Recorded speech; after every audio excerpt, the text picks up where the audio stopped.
बुखार है तो तुरंत डॉक्टर से सलाह लें और जांच करवाएं। सीएमओ डेंगू की पुष्टि के लिए एलाइजा जांच जरूरी है। मलेरिया अधिकारी मुजफ्फरनगर की खबर। यदि किसी को बुखार हो रहा है, घुटनों में दर्द है, आंख में जलन है तो तुरंत जांच कराएं, क्योंकि बुखार प्लेटलेट्स को कम कर सकता है। आमतौर पर रक्त में प्लेटलेट्स की संख्या का कम होना डेंगू का सबसे बड़ा लक्षण माना जाता है, लेकिन प्लेटलेट्स कम होने का मतलब सिर्फ ये नहीं कि मरीज को डेंगू ही है, ये दूसरी बीमारियों के कारण भी ऐसा हो सकता है। मुख्य चिकित्सा अधिकारी डॉक्टर महावीर सिंह फौजदार ने बताया कि जिले में डेंगू को लेकर विभाग सतर्क है और जांच का दायरा भी बढ़ा दिया गया। यदि किसी को डेंगू जैसे लक्षण नजर आते हैं तो तुरंत उसकी जांच करानी चाहिए।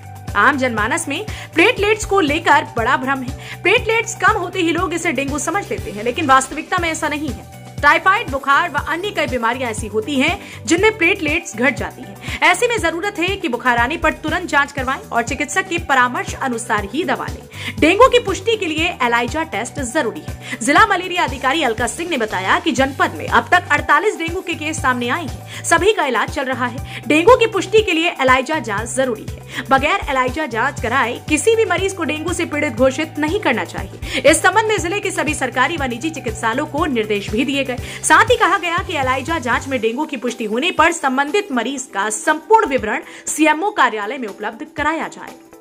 क्या होता है डेंगू? डेंगू एक तरह का वायरस है जो एडीज मच्छर के काटने से लोगों में फैलता है। डेंगू मच्छर दिन में काटता है। इन मच्छरों का प्रकोप बारिश और उसके तुरंत बाद के मौसम में बढ़ता है। ठहरे हुए पानी में मादा मच्छर अंडे देती है और इन्हीं दिनों डेंगू फैलता है। कूलर, पुराने टायर, टूटी बोतलें, डब्बों जैसी जगहों में रुके हुए साफ पानी में डेंगू के मच्छर पनपते हैं। डेंगू बुखार के लक्षण: ठंड लगने के बाद अचानक तेज बुखार चढ़ना, सर, मांसपेशियों और जोड़ों में दर्द होना, आंखों के पिछले हिस्से में दर्द होना, बहुत ज्यादा कमजोरी लगना, भूख न लगना, जी मिचलाना और मुंह का स्वाद खराब होना, गले में हल्का सा दर्द होना, शरीर खासकर चेहरे, गर्दन और छाती पर लाल गुलाबी रंग के चकत्ते होना। ऐसे करें डेंगू बुखार से बचाव। जब भी घरों से बाहर निकलें तो पूरी बाह की शर्ट, जूते, मोजे और फुल पैंट पहनें। खासकर बच्चों के लिए इस बात पर जरूर ध्यान रखें। कमरे में मच्छर भगाने वाले स्प्रे, मैट्स, कायल्स आदि का प्रयोग करें। मस्किटो रेपेलेंट को जलाते समय सावधानी बरतें। इन्हें जलाकर कमरे को 1-2 घंटे के लिए बंद कर दें। मुजफ्फरनगर से इंडिया प्लस न्यूज के लिए संवाददाता तनवीर मलिक की रिपोर्ट। मुजफ्फरनगर में डेंगू की क्या स्थिति है, क्या व्यवस्था की गई है, कितने मरीज मुजफ्फरनगर में? मुजफ्फरनगर में अब तक इस सीजन में 48 केस मिले हैं डेंगू के, जिसमें से आधे से ज़्यादा तो लगभग ठीक हो चुके हैं, क्योंकि 48 की संख्या मतलब 1-1.5 महीने से जो केस मिलने शुरू हुए तब से है, और अब उतना ज़्यादा वो नहीं है डेंगू का। जिला अस्पताल में केवल 2 मरीज भर्ती हैं। प्राइवेट अस्पतालों से भी हम रोज़ाना सूचना लेते हैं, वहाँ भी कमी आ रही है। और जो डेंगू के पॉजिटिव जो उतार रहे हैं लोग, वो असल में क्या है, आम आदमी ने बुखार का पर्यायवाची शब्द डेंगू बना दिया है।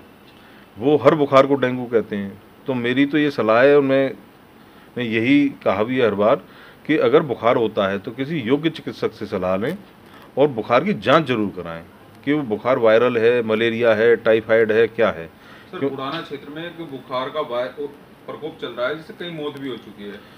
नहीं, बुढ़ाना में कोई मौत नहीं हुई अब तक। कल पूरे दिन में वहीं लुसाना गांव में रहा था, जिसकी की चर्चा चल रही है, और लुसाना गांव में जो 3 मौत हुई थी उनका हमने पूरी जांच पड़ताल करके उनकी वो की है। उनमें से जो निरंजन हैं जिनकी मौत हुई है, उनके दोनों गुर्दे खराब थे और वो डायलिसिस पे चल रहे थे, और मेरठ के अस्पताल वालों ने जवाब दे दिया था और वो उन्हें इसीलिए अपने घर ले आए थे। और जो दूसरे उमेश हैं, उनके घर वाले बता रहे हैं उन्हें कोई बुखार वगैरह नहीं था, उनकी हार्ट अटैक से डेथ हुई है। और जो तीसरी जूली है महिला, उनकी वो सुबार्थी में एडमिट थी, वहाँ से हमने उनकी डायग्नोसिस पता की है, वो एंटेरिक एन्केफेलोपैथी की डायग्नोसिस मिली है। तो वो दिमागी, जिसे कहते हैं सूजन आ जाती है, दिमागी बुखार हो जाता है। कल मैंने लुसाना में जाके उनसे कहा कि हमें डेंगू की रिपोर्ट दिखा दो पॉजिटिव, किसी भी अस्पताल में जब आपने करवाई हो, क्योंकि मौत से पहले अस्पताल तो जाते ही आदमी। तो उनके पास, किसी के पास कोई डेंगू की रिपोर्ट नहीं थी। और फिर मैं और मेरे साथ एसडीएम साहब भी थे, वहाँ के एमओआईसी भी थे, बाद में पूर्व विधायक उमेश मलिक जी भी पहुँच गए थे गाँव में, विवेक बालियान जी भी पहुँच गए थे। तो बाद में हमने उनसे कहा गाँव वालों से कि हमें उन घरों में ले चलो जहाँ ज़्यादा बुखार का प्रकोप है। तो वो हमें 2-3 घरों में ले गए। उन घरों में केवल, बाकी कोई सदस्य बुखार से पीड़ित नहीं था। हमने दरवाजे के बाहर खड़े रह के अंदर टीम भेजी पूरी, थर्मामीटर वगैरह लेके। उसमें एक महिला टाइफाइड की थी, उनके पास विडाल पॉजिटिव की रिपोर्ट मौजूद थी, लेकिन डेंगू की कोई रिपोर्ट नहीं थी। तो ये केवल भय का और एक पैनिक जरूर बना दिया गया है। तो इससे मेरी तो पूरी जनता से अपील है आप लोगों के माध्यम से कि डेंगू का पूरा इंतजाम है, और डेंगू की रिपोर्ट को जो प्राइवेट पैथोलॉजी वाले बता देते हैं पॉजिटिव है, इसका कंफर्मेशन एलाइजा टेस्ट से होता है। सर देहात में किस तरह काम कर रहे हैं सर आपकी टीम? देहात में इस तरह काम कर रही है जैसे कि कल हमने टीम को भेजा था, या जहाँ से भी सूचना मिलती है हमें कि उस गांव में बुखार है, प्रधान जी की सूचना मिले या किसी जनप्रतिनिधि की या हमारे स्टाफ द्वारा सूचना मिलती है, तो गांव में हमारा जो आशाएं हैं हमारी, उनसे हम सर्वे कराते हैं। कल भी हमने लुसाना में आशाओं से डोर टू डोर सर्वे कराया है, घर घर जाके, और आशाएं हमारी कर भी लेती हैं सर्वे, क्योंकि 200-250 घरों के बीच में एक आशा होती है और उसी गांव की रहने वाली होती हैं, तो उनका पे विश्वास भी होता है गांव वालों को। तो कल भी हमने लुसाना में 112 लोगों की आशाओं ने लिस्ट बनाई और वो वहाँ आए, उनकी जांच करवाई। उनमें 32 को हल्का सा बुखार वगैरह था, उसमें जांच की गई, न तो किसी को मलेरिया निकला, न डेंगू निकला, न टाइफाइड निकला। 32 लोगों की जांच की गई, और उनके ये जांच तो ऐसी है कि वहीं की जाती है और गांव वालों के सामने की जाती है। तो इसमें कोई ये भी नहीं है कि पैथोलॉजी से रिपोर्ट लेके और शाम को ले जाना है, वो ले जाना, वहीं 10-15 मिनट में साथ के साथ जांच होती है। सर मुजफ्फरनगर में अस्पताल में क्या व्यवस्था कर रखी है आपने एक्स्ट्रा कुछ? मुजफ्फरनगर की जिला अस्पताल में व्यवस्था है, यहाँ 10 बेड हमारे आरक्षित हैं, 25 बेड का वार्ड है। अगर ज़रूरत पड़ती है तो हम पूरा करेंगे। इस समय 2 मरीज भर्ती हैं जिला अस्पताल में, जिनका कि डेंगू का इलाज चल रहा है, और बीच में 5 मरीज 8 मरीज भी भर्ती रहे, सब ठीक होकर घर गए यहाँ से। मुजफ्फरनगर में सर कोई एक्सपायर भी हुआ है? कैजुअल्टी नहीं है अभी तक? नहीं, अभी तक कोई नोटिफाइड कैजुअल्टी तो है नहीं। मुजफ्फरनगर में डेंगू के बारे में क्या अपील करना चाहेंगी शहरवासियों से? किस तरह डेंगू से बचा जाए? क्या इसके लक्षण हैं, कैसे हो?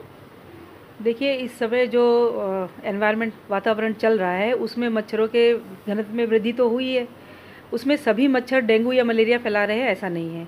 लगभग 3500 से ज़्यादा वैरायटी है मच्छरों की, जिसमें 3 ही मच्छर जो हैं जो रोग का कारण बनते हैं। उसमें जो डेंगू और चिकनगुनिया फैलाने वाला मच्छर है वो घरों के अंदर पैदा होता है। ये साफ़ पानी में पैदा होने वाला एडीज मच्छर है, आसानी से पहचाना जा सकता है। इसके शरीर पे वाइट लाइनें होती हैं, इसीलिए इसको टाइगर मच्छर भी बोलते हैं। ये फ्रिज के पीछे की ट्रे में जो वेस्टेज ट्रे होती है, पानी बूंद बूंद इकट्ठा होता है, या कूलर आपने इस्तेमाल किया, आप बंद करके रख दिया पर उसमें कुछ पानी बचा हुआ है, पौधों में पानी डाला, गमलों में भर गया पानी, जो किसी भी तरह से कबाड़ में, टायरों में या किसी भी तरह से साफ़ पानी इकट्ठा हुआ है तो उसमें डेंगू के मच्छर का लार्वा पैदा हो जाता है। तो इस चीज़ के लिए हमें हर सप्ताह अपने घर की निगरानी करनी है। अगर ऐसा कोई कंटेनर दिखाई देता है तो उसका पानी सूखे में डालकर उसे खाली करना है, धूप में सुखा के पुनः इस्तेमाल करना है उस बर्तन को, क्योंकि डेंगू का जो मच्छर है वो दिन में ही काटता है। तो इसके लिए हमें व्यक्तिगत सुरक्षा भी बहुत ध्यान रखनी है। पूरी आस्तीन के कपड़े पहनने हैं, जूता मोजा, मतलब यथासंभव शरीर को ढकने वाले वस्त्र पहने।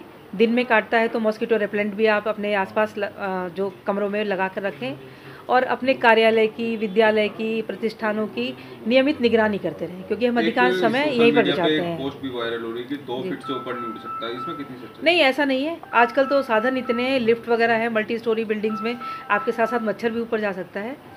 तो ये ज़्यादा हाइट नहीं होती है इसकी, ये तो सही है, बट ऐसा नहीं है कि वो ऊपरी वाले फ्लोर तक पहुंच नहीं सकता है। तो इससे इतना घबराने की आवश्यकता नहीं है जितना देखिए, डेंगू भी एक तरह का वायरल बुखार है। 95% से ज़्यादा तो ये लोगों में स्वतः ही ठीक हो जाता है, इम्यूनिटी के ऊपर डिपेंड करता है। कुछ केसेस जो है सीरियस हो जाते हैं, बट पैनिक करने की इतनी आवश्यकता नहीं होती। जो इसके साधारण लक्षण है, सिर में दर्द हुआ है, जोड़ों में दर्द हो रहा है, बुखार चढ़ रहा है, यदि ऐसा है तो जिला चिकित्सालय में समस्त प्रकार के जाँच की सुविधा है, यहाँ जाँच हो जाती है। एलिजा जाँच भी उपलब्ध है, और उसके बाद तुरंत उपचार भी उपलब्ध है। कोई विशेष उपचार डेंगू का होता नहीं है। अगर डेंगू की स्थिति बनती है तो क्या मरीज को क्या लेना चाहिए इसमें? एक तो तरल पदार्थों का सेवन ज़्यादा करें, आराम करें, तरल पदार्थों का सेवन करें, और बुखार उतारने के लिए सिर्फ पैरासीटामोल, उसके अलावा कोई भी दवा बिना डॉक्टर की सलाह के नहीं लेनी है। प्लेटलेट की आवश्यकता भी सभी को नहीं पड़ती है, और प्लेटलेट भी पर्याप्त मात्रा में जिला चिकित्सालय के ब्लड बैंक पे उपलब्ध है। समस्त प्रकार के उपचार की सुविधाएं उपलब्ध हैं यहाँ पर। जांच एवं उपचार निःशुल्क है टोटल। और मैं जनपदवासियों से यही कहना चाहूँगी कि आने वाले 10-15 दिन जब तापमान अनुकूल होने की वजह से मच्छर प्रजनन बढ़ रहा है, तो अपने घर के आसपास सफाई की व्यवस्था का ध्यान रखें, निगरानी रखें, और पूरी आस्तीन के वस्त्र पहनें। यदि किसी को बुखार हो जाता है तो घबराए नहीं, जिला चिकित्सालय में आके या प्राथमिक स्वास्थ्य केंद्र में आकर जांच कराएं और उपचार लें। आराम। इंडिया प्लस न्यूज, सिर्फ वही जो सही।